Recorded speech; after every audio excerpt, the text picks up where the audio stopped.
welcome to Talk This. It's dangerous to podcast alone. I almost tried to start this podcast with a dad joke anyway, host Madelyn. I'm your, yes, I am winning, host Emma. And welcome to this special Father's Day edition and Juneteenth edition, but we're doing Father's Day this time, of Talk This. It's my side quest, and so as I think I mentioned on last week's show, right? We're going to be talking about dads in games. Emma determined for me kindly that we had not yet done a side quest specifically devoted to dads in games. We had just talked about dads in games a lot on various shows. So now we get to bring it all together in honor of the fathers and father figures in gaming and in everyone's lives. It was sort of inspired by talking about the good dads who played a role in Bastion's development, to be honest, too. Right, yeah. I mean, that's good. Yeah. You know? Like we established, the good dad and the dead dad. The two types of dads. Yeah, there are not as many, well, okay, so we'll talk about that. There are bad dads in gaming, too. Yeah, I know. I was kidding. Yeah, that's all. There's only two types. Gun arm dad. Coffee dad. Yes. Bowser dad. Bowser dad. So we're going to be talking about, the dad game trend, or as everyone seems to be contractually obligated to call it, the daddening of games. The dadification. Dadification is of what games. I like. You're right. I do like that better. And, why are there so many dads in games? Where did it start? Mom games coming next? Cousin games? Uncle games? Grandpa games? If there was an influx of cousin games, I would be very confused. Like a third cousin, twice removed games?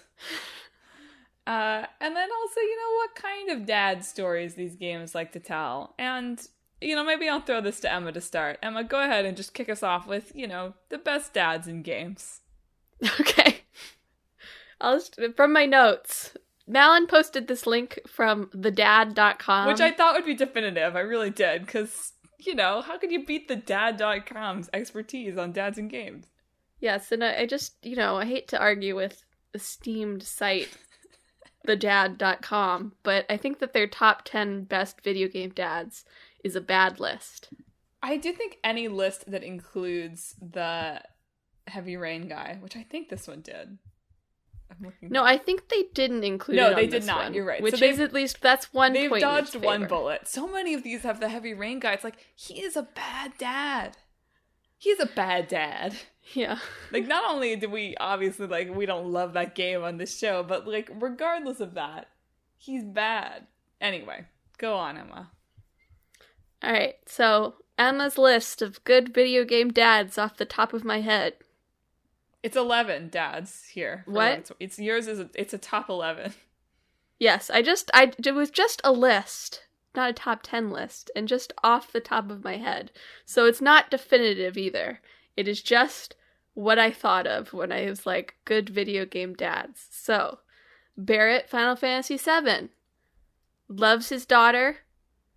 Is focused on her future, saving the planet, so that she doesn't have to grow up in an eco disaster. Good dad. Lee, Walking Dead. Technically, you could probably play Lee as a bad dad, but if you did that, what's wrong with you? Takes care of not blood related, but takes care of Clementine, and sets her up for zombie success. Sojiro Persona dads. 5. A lot of zombie dads. Sorry to interrupt that. I'm not sure what it is about zombies and dads. Anyway, go on. Well, the end of the world, two people thrown together in an apocalypse scenario. You're right. There is no relationship that you can find in that situation other than dad and daughter. Yes. I mean, there's a lot of zombie games, is what I'm saying. Yeah, no, I meant regardless of gender and age, if there are two people trying to survive at the end of the world, one must take on the role of dad, and one must take on the role of daughter. Yes, there you go. Anyway, It's sorry, very Emma, true. I talked over your third entry. Go on. Sojiro, Persona 5. The best dad. The coffee dad does not, make a good first impression, but, he takes care of two children that he has varying degrees of relationship with. Your protagonist is literally just some kid that one of his regulars has a friend who needs help, and he takes you in. So good coffee dad. Phoenix Wright, sorta. Phoenix Wright bounces between being good dad and probably not good dad. So... like most lawyers, right? He goes through his depression arc, and he's an okay dad. She's fine, Saz, Final Fantasy 13, playing that right now. Good dad. The daddiest. Where's the Final Fantasy 15 dad on this list? He just kind of dies at the start. It doesn't really make very much of an impression, Final Fantasy 15 dad. None of the boys in that crew are the dad of the group? I think Ignis is the mom. Oh, okay, good. There we go. Octodad. Goes without saying, really. Yeah. Despite all of his own troubles and misfortunes, he tries to be there for his kids and help them out. Bowser.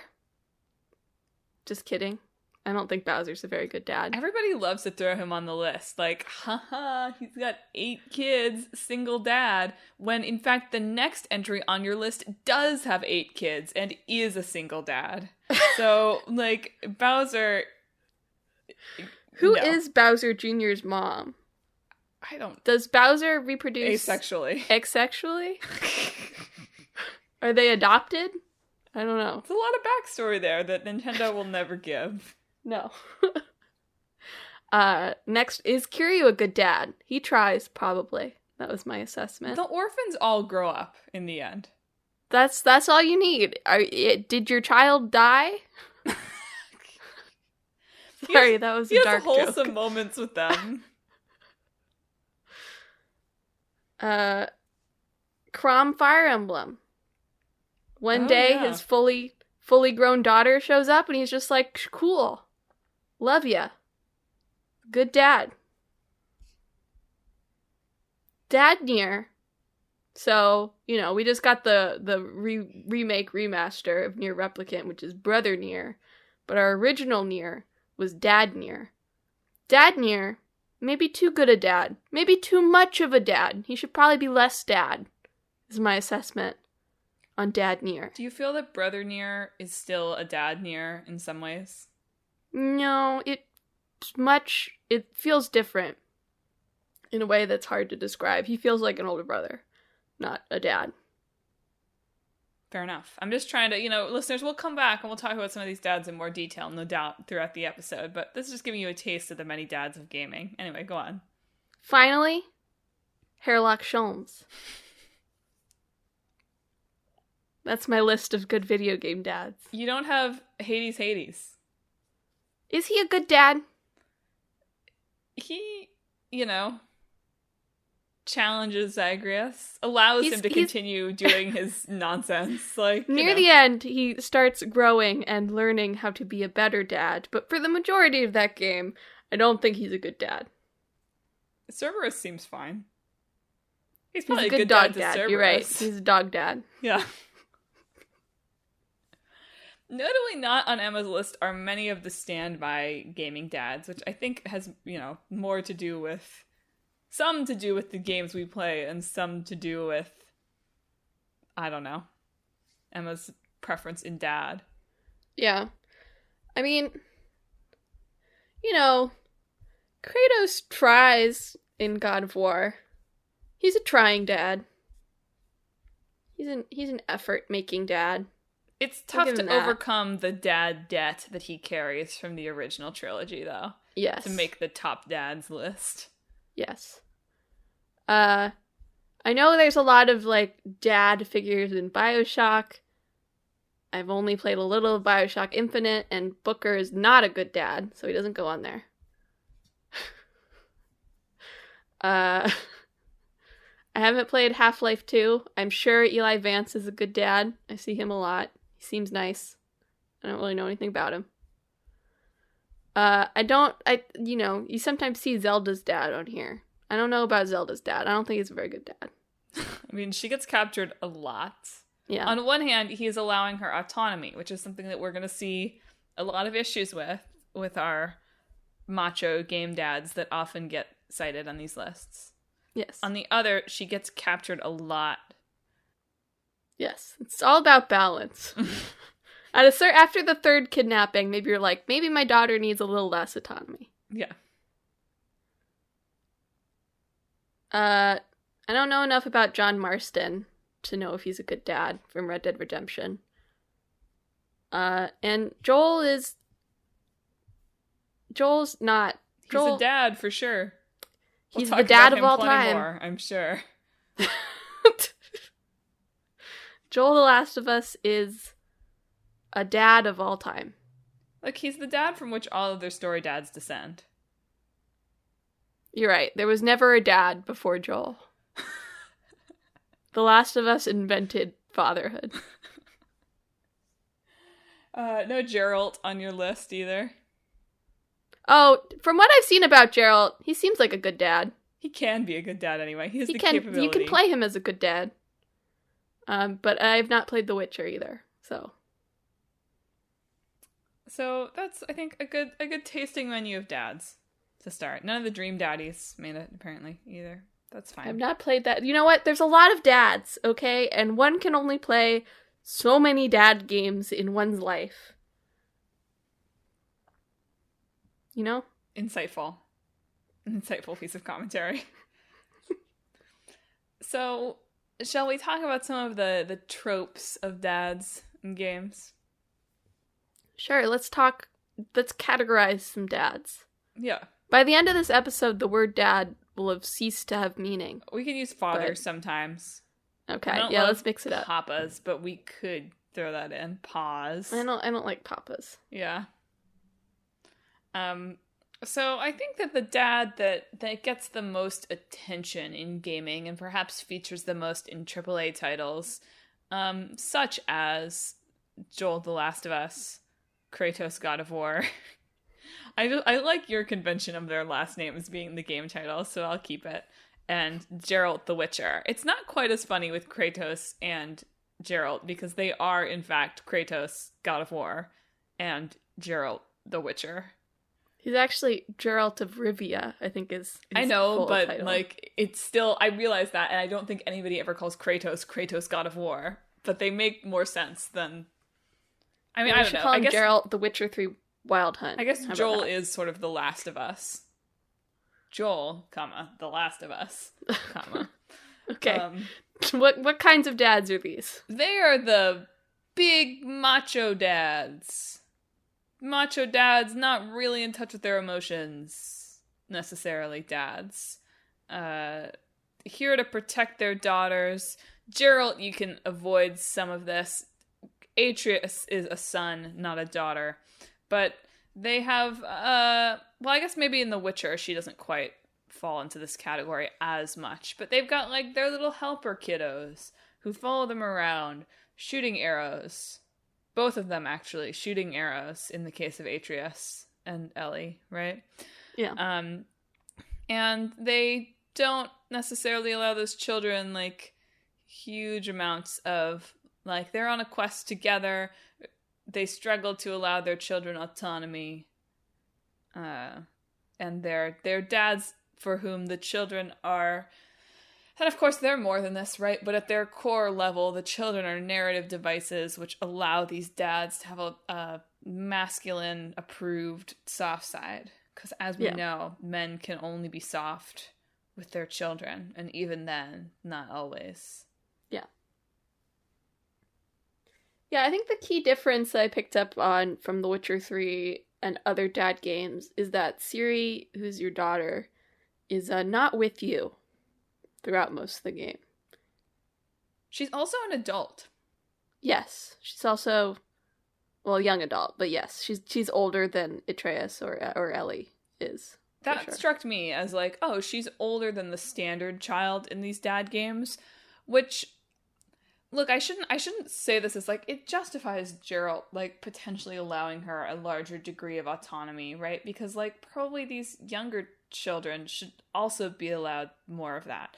But in the continuum of like the view of dadhood that these games sometimes espouse, the very much like, you know, I've got a gun in the house, boyfriend kind of view of dadhood, right? Yeah. Um, like, it makes sense in that view that, like, oh, okay, this, like, at least young woman, like, it makes sense that she gets to, like, the opportunity, potentially at least, to make more of her own choices. Yeah, that's part of so I've only played a little bit of BioShock Infinite, but I'm familiar with how it goes, and that's another notable dad game. You have this girl Elizabeth that you're taking care of. I think Elizabeth is also a grown-up. Although sheltered because she's been locked in a tower her whole life. Sure. And I would say BioShock Infinite is probably the worst when it comes to like the dadness of it. It's just she's so nothing. She's very a utilitarian thing in the design of it all. That's what's hard to get around in the end of these like games that are like, you are the action hero you've always been, except you love this child. Right? Where it's like, even though the children in these games do have arcs and are compelling characters, right? And do grow, they do still default at times to being like, this is a narrative device. And whatever. Like, all stories are made up of narrative devices, right? So, like, this is both just an observation and a critique. But they can default at any moment to, like, a mechanical device to be like, you can feel emotions now, 30-something male gamer. Like, you're allowed to feel something. But, like, also only to a certain extent. Yeah. So, like, these characters, Ellie and Atreus are probably the best examples of this, but these characters, like, accompany you, and, like, help you out in combat, and you very rarely have to worry about them, like, getting hurt. Yeah. Right? And I think that's partially like a design response to stuff where escort quests would happen. Yes. Like, I don't even know very much about Resident Evil 4, but I know that Ashley sucks. Our escort because you have to escort her everywhere. Escort quests are like the original dad game, aren't they? Yeah, kind of. And so there's this desire of, like, not wanting the player to feel burdened by the person that they're with. But also, like, I don't know, if I was a real dad wandering around with my tiny child and I was in a combat situation, I might be checking on them more often. Whereas if I'm a player, I can just be like, oh, they're fine. You wouldn't just have, like, Marlene right on your shoulder and just, like, shoot your gun everywhere and not worry about it? I do think Marlene should get her own small miniature gun arm. It can be like, it's just like a glove, though. You know, I want to flash. I can't remember in what context. Maybe it was when Clickbank's boyfriend and I were playing the game. We were like, we want to flash forward more for Marlene, where like everything has failed and like she picks up Avalanche like 10 years later. You know, I feel like that would be good. But yeah, that is true. These like, you know, child characters that follow you around, you don't actually have to defend them. Which, you know, on one hand, that's good. That would be kind of awful. If you want me to be able to have the action gameplay that you're used to, and, like, the, God forbid, the stealth gameplay that you're used to, right? Like, yeah, the AI is just not there, I'm sure, yet, for these characters to play smart enough. Oh, I thought of another dad. Cody, It Takes Two. There's mom in that, too. I know, the rare mom and dad game. Yes. I don't think they're not great at their parenting duties, is my impression, though. They are a slightly different variety of I mean, we'll talk about moms later, but, like, Cody is definitely a different take on the dad game than you see. I mean, than you really see almost anywhere with a character that you play as, right? Like, yes. that is much less like, this is a macho dude, and more like, this man is a schlub. They do still do murder, though. Yeah, but I don't think you're meant to feel positively about that. I'm going to be honest. I don't give the narrative for that game very much credit at all. I think it is quite bad, as much as I enjoyed playing it. But it is interesting as, like, this is not really a dad story that we see very often in games, of, like, this dude who is pretty normal. And, frankly, like, is not a great dad, but is a fine dad, sort of, at least. I mean, he's a stay-at-home dad. How many of these other dads are stay-at-home dads? Maybe Bowser. Yeah. Bowser's like a freelancer. Sojiro is kind of a stay-at-home dad in that he works at your home. At your home, although not his home. Other child's home. Yeah. Don't worry about it. He just has 2 houses. Yeah.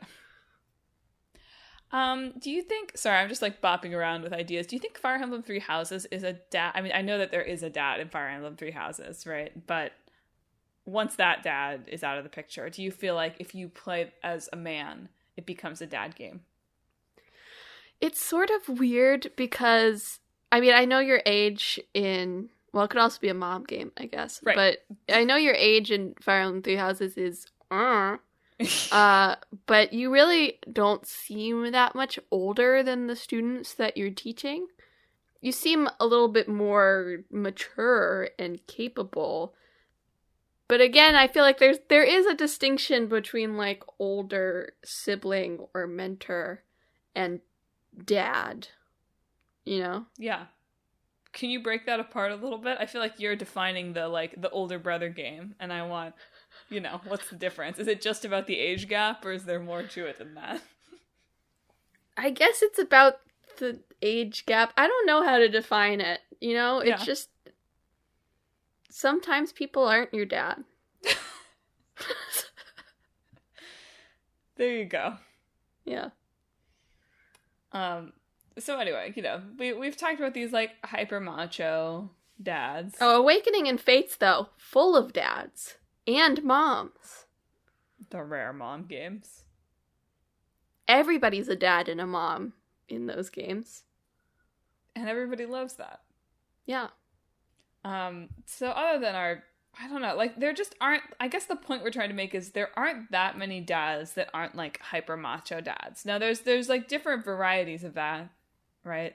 There's the hyper macho dads who have the kid's sidekick, and then there's, like, more of, like, I don't know. Lee Walking Dead is sort of hard to talk about, because obviously that game is not, like, an action game in the same way. But Clementine maybe falls more into the sidekick zone.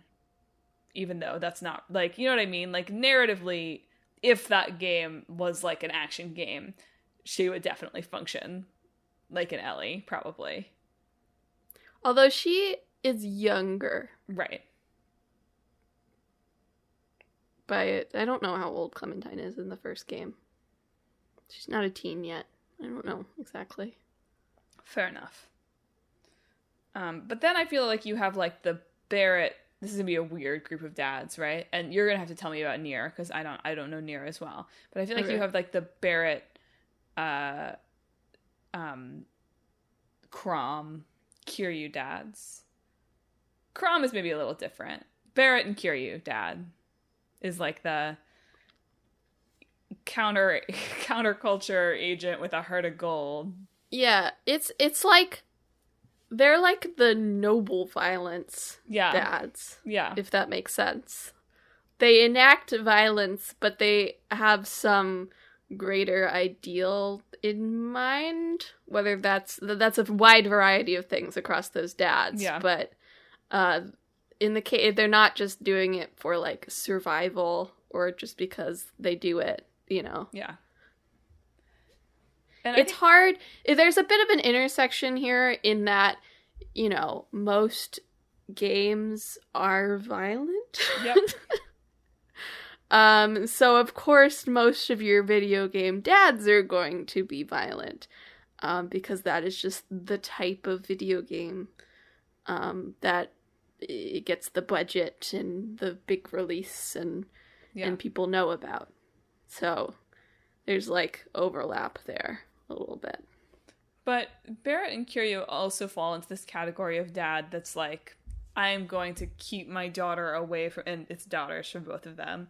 You know, well, I guess Kiryu has some sons too, but predominantly Haruka in this paradigm. I'm going to keep my child away from the violence that I do, like, at all costs, right? And I'm like doing this like for them, basically, to protect their future. So, you know, we have like these two different varieties of macho dads. And because the children in both of those cases are quite young, through at least, you know, I don't know. I don't really, like, it's embarrassing that I don't know what actually happens in Final Fantasy VII, right? But, like, I assume Marlene does not grow up over the course of that game. No, there's not. I don't believe there's a huge time skip. We'll see. We'll see what's coming now.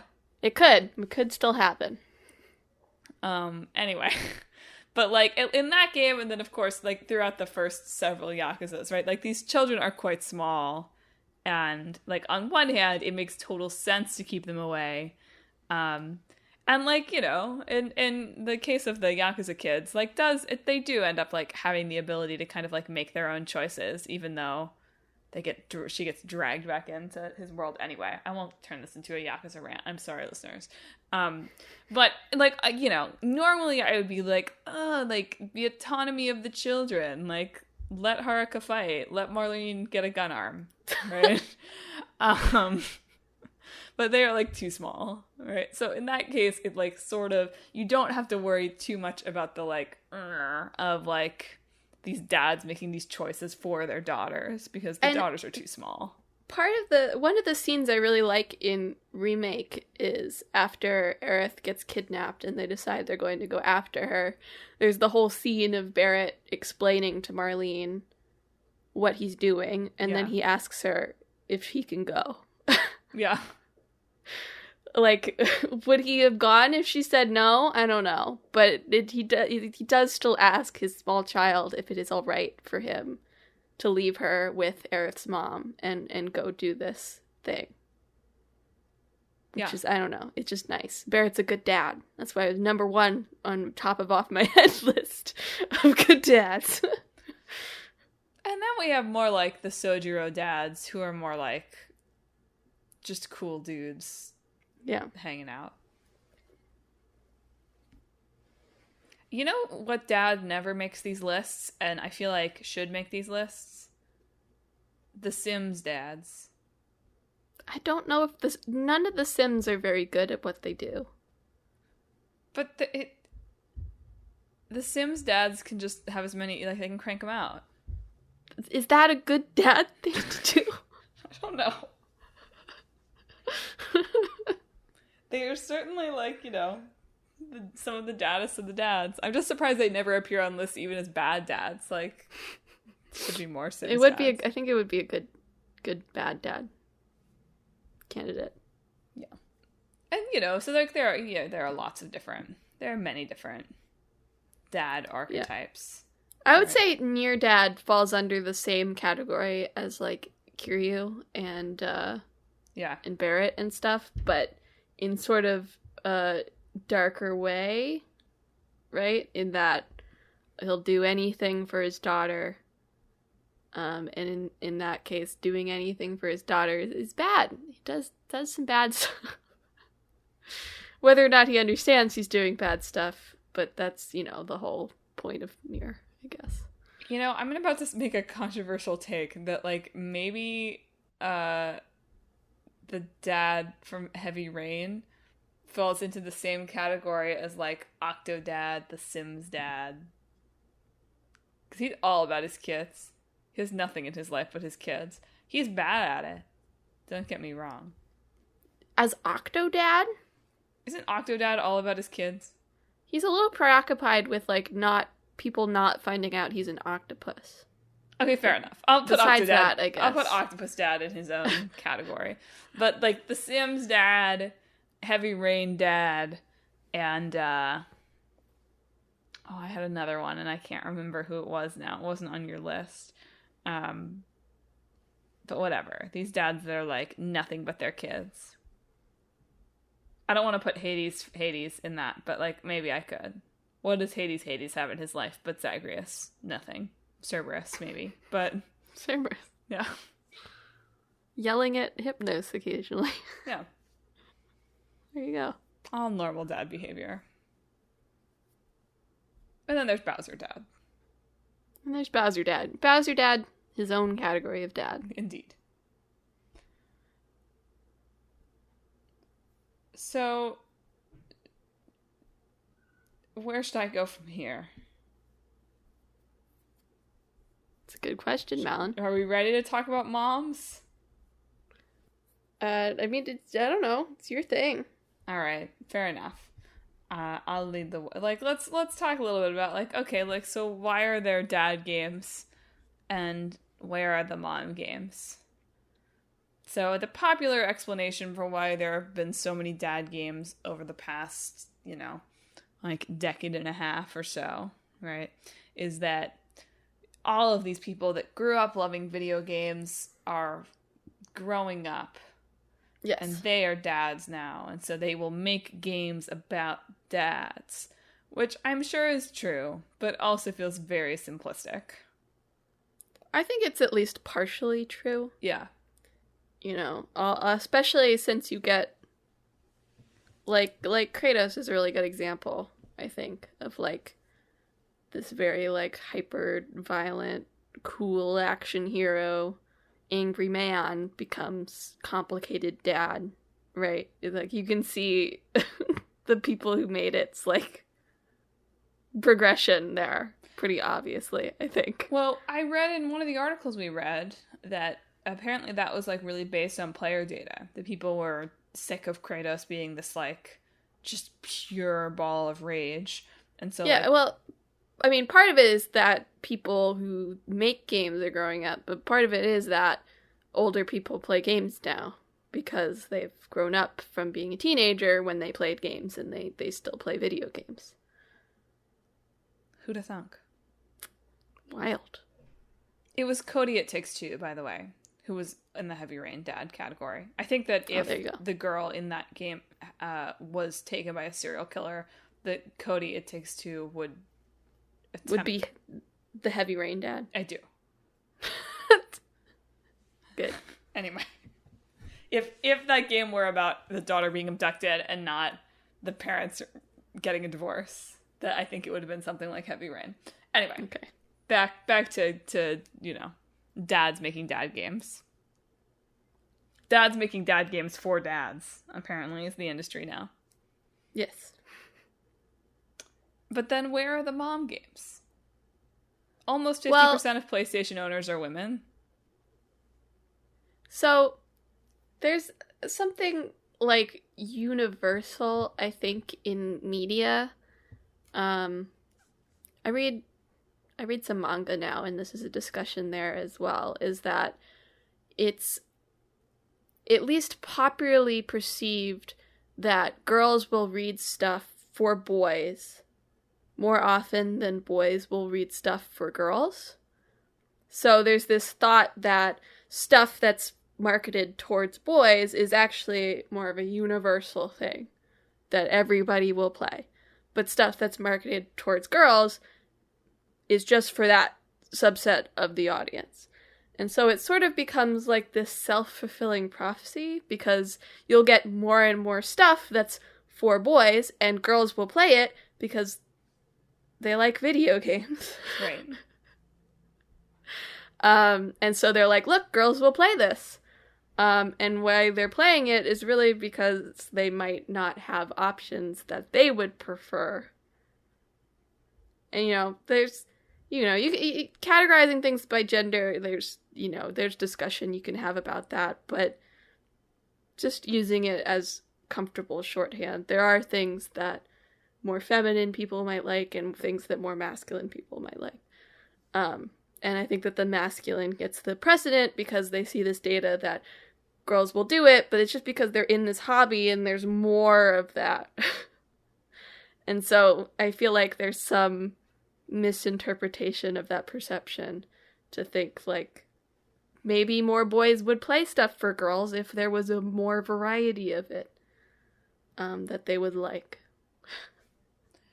Well, and you mentioned as well, obviously the most common and striking type of dad game is the action hero, Heart of Stone, melted by his daughter, occasionally son, but almost always daughter game, right?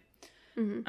And you mentioned in our notes as well, like, okay, if that's like our default dad game, and we don't make too many games about dads that show dads in other roles or other, like D&D orientations practically, right? Then that, right? Then like maybe that's where the lack of the mom game is coming from, right? Because there just aren't that many like mom-aged women action heroes. Be weird, like, if Lara Croft was suddenly a mom. Maybe it wouldn't. Maybe that's a pitch. I mean, I think, at least popular, like, perception-wise, again, it feels like there are more female protagonists, but they're all young protagonists, young adults or young girls, and they're also very frequently daughters. Yeah, they usually have dads. Yes, they have dads that are a great influence upon them, which is interesting. Of like, we had this period, and we still have it, where we had all these dad games, and then they're like, but what about the daughters, though? What if we made them the star of the game? How would that go over with the gamers? And so stuff like Lara Croft, the new Lara Croft, is like all about her dad. Mm-hmm. Aloy has a prominent male figure who raises her and teaches her things. Ellie, is now the star of The Last of Us Part 2. Clementine became the main character of the Walking Dead series. I feel like you could find more and more examples of just, like, the girl who's the protagonist has a very influential relationship with an older male figure who serves as a father figure. Yeah. But Emma, where are the moms? Dead. Or, as a good video I watched said, they're either dead, they're vending machines, or they're monsters. Yeah. So, lots and lots and lots of dead or missing moms in games that are used as character development for the main character in one way or another. Right? Yeah. I think there's, especially in early video games, there's just a lot of orphans. Yeah. They don't have to worry about it. But I do feel like a lot of times with orphans characters, the dead mom has the greater influence than the dead dad. Yeah. Which, I don't know, it's an interesting contrast between, like, the dad games of, like, well, once they're dead, we care about our mom more, I guess. Exactly.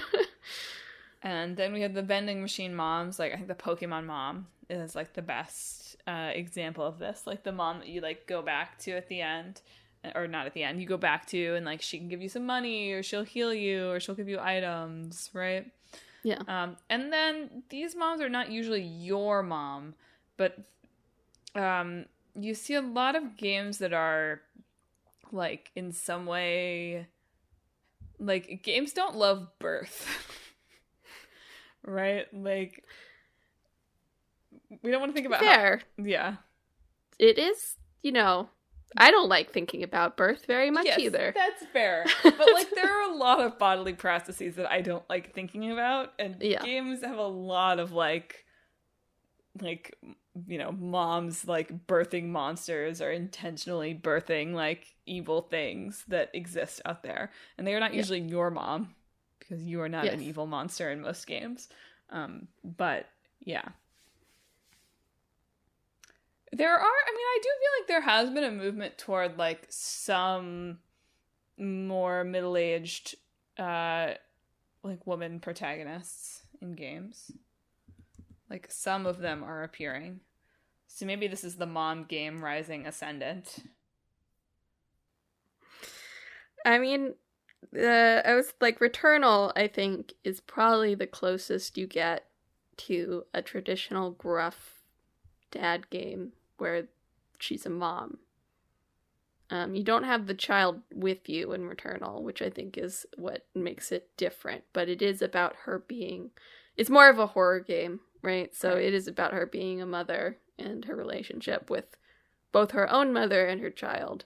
So I think that maybe comes the closest to capturing the same sort of feeling as gruff dad games with a mom. But other than that, I can't really think any of the top of my head. I'm not sure what we should be aspiring to is just, like, gruff mom games. Yeah. Like, that's probably not... we probably shouldn't be just aspiring to gruff dad games either, right? If the best we're gonna get is it's like, oh, okay, like, next time it can be Freya and Atreus running around or something, something like that. It's like, oh, that's not great either. Yeah, I guess, I mean... Do you want to talk a little bit about how these games actually portray fatherhood? Sure. Okay. I watched a lot of videos and read a lot of articles that cited the same, like, paper about BioShock Infinite, Witcher 3, and The Last of Us as, like, different amounts of upending, like, traditional ideas of, like, dadhood. Patriarchy and fatherhood of the BioShock Infinite. Basically, it was just like robs Elizabeth of basically all of her autonomy and is pretty traditional in the way that it's like sort of authoritative fatherhood is portrayed. The Last of Us, like Part 1. The Last of Us Part 1. I did read this and I was like, I'm very curious whether this writer would change his opinion or not about The Last of Us based on how Part 2 was. But, you know, that one goes, like, back and forth on allowing the Ellie sort of her own choices before Joel, like, clamps down on patriarchal authority at the very end. And then The Witcher 3, in which Geralt is able to let his daughter make her own decisions in the end. Not that he has to. I mean, you can definitely play that game not doing that, too. It wasn't clear to me when I was watching it if you can stop her from doing it at all. Okay, so I think not that, but yeah. Yeah. There's an ending in which she doesn't do it, I think, but... No, that's not true. Where she dies. That's not true. There's an ending where she dies. Yeah. Yeah, I mean, like, reading about this and thinking about this, it just calls to mind... It's weird. Like, it's a weird specific thing it calls to mind for me, but, it just calls to mind, this one, like, viral, kind of, like, so eye-rollingly dumb tweet of, like, you can't take away my guns because, like, what if one day, like, the government won't let me get on a plane to take my son out of the country for medicine that he needs, right? And I'm like, that is exactly what these dads are. That is exactly the power fantasy of these games, right? Mm-hmm. And, like, it's just interesting to me how it plays into this... Yeah, very stereotypical dad as the protector regardless of what the child wants, and, like, dad as... Yeah, just, like, that stereotypical, like, you're coming for my daughter, like, I'm on the front porch with my gun as you're taking my daughter to prom kind of, like, vibe. I don't know why all of this is very tied in with guns to me, but there's just, like, that, like, machismo culture. They all have, well, I guess Geralt doesn't have a gun, but he has a sword. He might as well have a gun. Yeah. He could probably have a magic gun if he wanted one. Yes. I mean, yeah. I generally don't think BioShock Infinite has a lot of self-awareness about itself in its myriad of issues.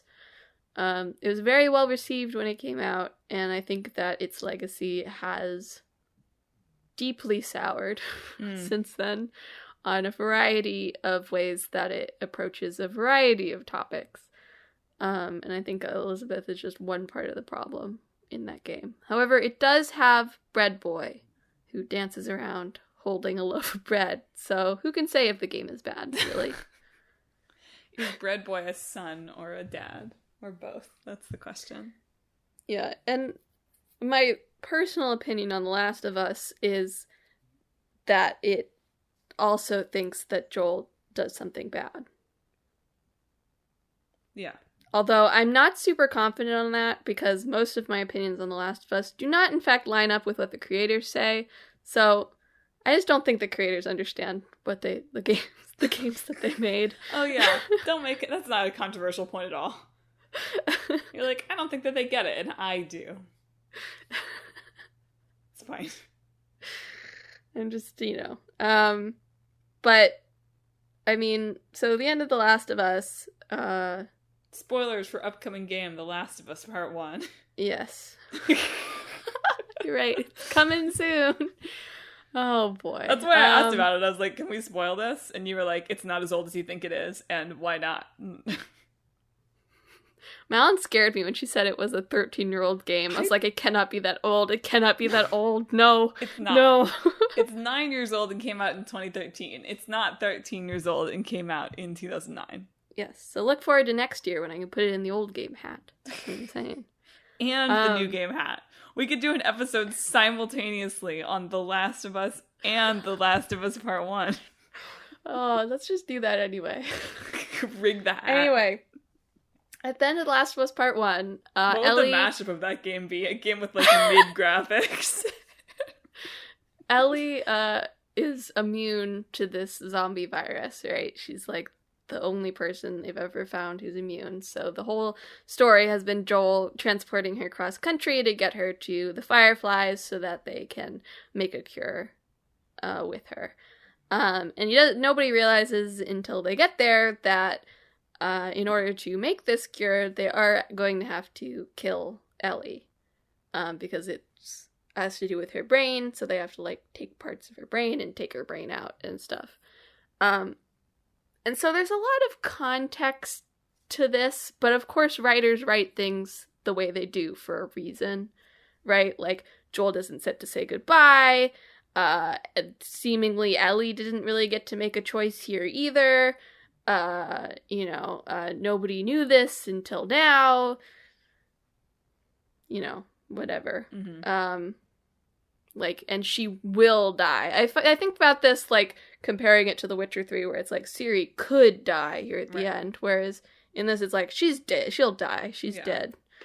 So anyway, he does a violent, suicidal rush through this hospital with all the Fireflies, goes in, kills the doctors working on Ellie, takes Ellie, and runs out of there in sort of a mirror of the beginning of the game, where his biological daughter does die.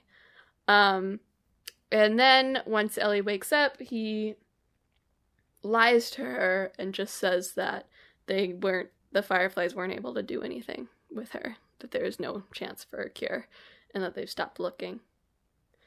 And the reason why I think it's self-aware that Joel is bad, and the paper and people point this out too, is that you do control Ellie in the last scene.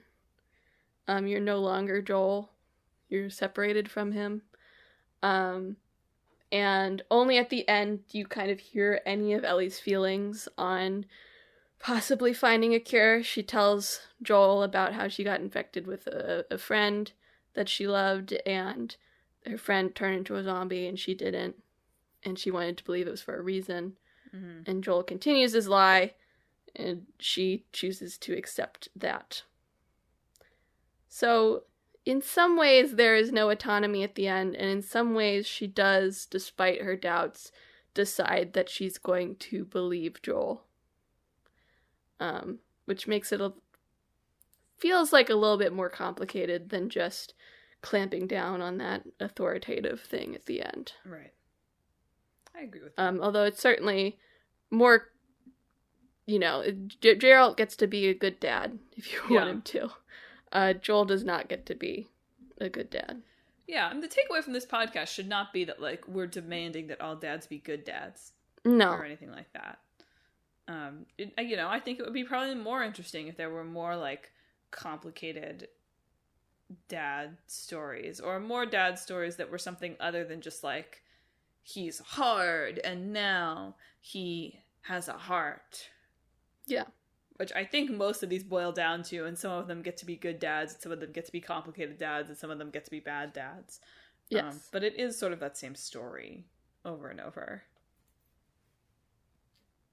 Which is a bummer. Like, why are there not more games where that happens with, like, a dog? I'd even like to see one where the older man is the one who's bad at violence at the beginning and needs protecting, while the daughter figure with him is the one who has to take charge of stuff. You know these games are coming as these people's dads age, right? The next generation of this is the grandpa game. Not where you play as the grandpa, but where it's like, you gotta teach grandpa to kick some booty. You know, 7 ages a man situation here. I would do that. I would play them. Yeah. So that's coming. That's coming, Emma. It'll be the exact same. The arc will be the same. You will still sort of be playing as the dad. It will just be that the child is your dad instead, I think. Yeah. Exactly. Same archetypes, just age reversed. Yeah, there you go. Yeah, it's like, you know, there's a reason I think that The Last of Us is, like, very much, like, and God of War and The Witcher are these, like, holy trinity of dad games, right? Because they effectively tell that story, and they use it to do, like, interesting things, and the characters that they carry around have at least some agency, not carry around in The Witcher, but, you know. But yeah, I think the biggest takeaway from reading more about this for me was that, like, I sort of expected to find more dad variety, and it's just not there. Yeah. Maybe Pac-Man. That got mentioned in one. Pac-Man where do you think Pac-Man Jr. came from? There's a Pac-Man Jr.? Apparently. Who knew? Anyway, but even Pac-Man's out there, like, chomping away, keeping his kid away from the ghosts. Yeah. But I just didn't find, like, there's just not that much variety in Dad's story. It's almost always, and again, like, I can't believe I'm having to be like, It Takes Two, like, the pinnacle of storytelling here, because I just think the story in that game sucks. But, like, in that game, we do see a different variety of dad relationship, right? It is not, this man is hard and his daughter makes him soft. It's like, this is a soft man to begin with. Yeah, I mean, what I think that is just It Takes Two is a different type of game. It's essentially like a 3D platformer, right? It has a bunch of, like, mini games and different mechanics, but essentially it boils down to a 3D platformer, and that's just not a type of game where there are dads. Like, the most famous 3D platformers I can think of all have animal creatures. Yeah. Which, doesn't preclude them from being dads. Donkey Kong is a dad. That's true. Donkey Kong is a dad. Sorry. Go on. You can put him in the category with It Takes Two dad. Platforming dads. Platforming dads. But I just think that, there's a lot of talk about this in, like, in stuff I watched, and that article I read too, of how fatherhood is always, like, expressed and, like, grown through violence. Mm-hmm. You see this really clearly in The Last of Us, is, like, different steps in Joel and Ellie's relationship is always marked by Ellie, performing some new act of violence. Well, it's always about the child being useful. Yes. Right? Like, these children have to, like, the narratives don't say this, like, explicitly, of course, right? 'Cause this is awful, but, like, these children have to, like, earn their place. Yes, and that is part of what bothers me. Like, I get mechanically and, like, game feel-wise why the kids that are with you have to be useful and not too draining to deal with, right? Because there's an element that's not fun there. But it does really feel like these children have to be, like, exceptional to be deserving of the love of these father figures. And that's a little bit effed up. It is. So I would like to see a dad game where the kid makes the dad worse.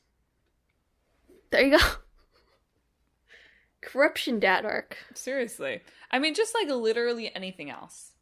Same with the mom game, right? I actually think like part of the reason you can't have this like action mom with a cool son game or with a cool daughter is because the mom will read as a nag. Right? The mom will read as harsh in a way that players will not respond to in the same way as they will respond to a hard-edged dad. Yeah. And so like, well, I wish like whatever, like I wish we could get anything in the mom games genre, the mom games genre. I don't think that it would work. I think people would not like the mom. I don't think people would like, because moms have got to be like warm, right? Although I did see Bayonetta as a prominent example of mom relationship. Okay, but like we know why people like the Bayonetta mom relationships. Yeah. Like in those, like you're right. Like if we can sculpt the mom just so where you want to be, you know, where you want her to be the mommy, right? Like, okay, like that's not really what I'm going for here, but okay, you're right. Like it's a little different. I do enjoy the Twitter pics of Bayonetta Joker and Joker Kirby as a family unit. Yeah. They do bring me joy when I see them. No, but like, where's the story about that family? That family all equally capable. Kirby may be the most capable, right? The grandson there. Yeah. You know, bring that on. Yeah, I'm not asking for a game where the children are like drains on the combat because frankly, I don't want that. That sucks. But I would like, even if we still get to have like useful arrow dispenser children, that's fine. I can suspend disbelief that they are competent in my like controlled battles and that they provide some other use outside of those. Because there are games that tell stories that are not just like action man beats things up. Yeah. But there don't seem to be dad games that tell very many stories other than like action dad beats things up and develops a feeling. Yeah. So let's see some variety. Surely all these people making these games are like wussy dads. Right? Like all these people go home and like play, you know, dumb games with their kids. Do they think of themselves that way though? Oh gosh. They can't be thinking of themselves like none of these guys can be going home and thinking like, yes, I'm Kratos' dad. Like, no, like what? Absolutely not. It would be okay if people went home and thought they were Barrett. That would be okay. Yeah.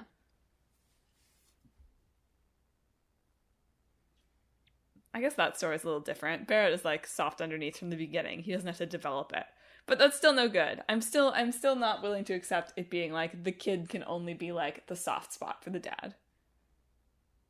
At least until we see more games that are like these middle-aged male characters that have soft spots for like their pet lizard or their elderly neighbor, or like, you know, let's like have some variety. Not even a lot of like male best friend games. I know that there are some. There's more of that. Fantasy 15. I know. There's more of that exists, but even that doesn't exist that much, and I think mostly comes out of Japanese media. And like, you know, like let's let dads care about more than their kid, their singular kid. But like, you know, in the West, you make male best friend games, the people will ship them, and we can't have that, you know? We don't want the gamers thinking our main characters are, you know, not perfectly straight. And every scene with them both saying no homo simultaneously. We can do literally the two bros chilling in a hot tub. Fine. Whatever it takes. Whatever it takes. Well, any closing thoughts on dads and games? No, yeah, I think you summed it up pretty well. By saying no homo? That's how I summed it up. Yeah. that's the result, yeah. Dream Daddy did not say such things. Dream Daddy did not say such things. Look, the dads in those games get to be many things. That's true. Yeah. Go Dream Daddy. It's good and bad dads in that game. We didn't even really talk about if the god figures in every JRPG can be considered to be video game dads. Yeah, let's not get into that. Save that for another day. Anyway, listeners, thanks. Are all JRPGs just about defeating your dad in the end? Right, but see, like, that's the thing. Like, that's where this becomes the interesting conversation, right? Is it just really about defeating your dad? Could be. Anyway, listeners, thanks for tuning in to another episode of Talk This. It's dangerous to podcast alone. If you like the show, you should follow us on social media. We are on Facebook, Twitter, Instagram, and YouTube at Talk This Podcast. So hit us up there with your favorite video game dad. If you think that, like, actually the gruff dad with a heart of gold storyline works for you, look, it's a good storyline. Nothing wrong with it. Just probably shouldn't be every single dad in games. If you want to, tell us that actually Bowser is a good dad, I'd welcome that. So hit us up on social media with those thoughts.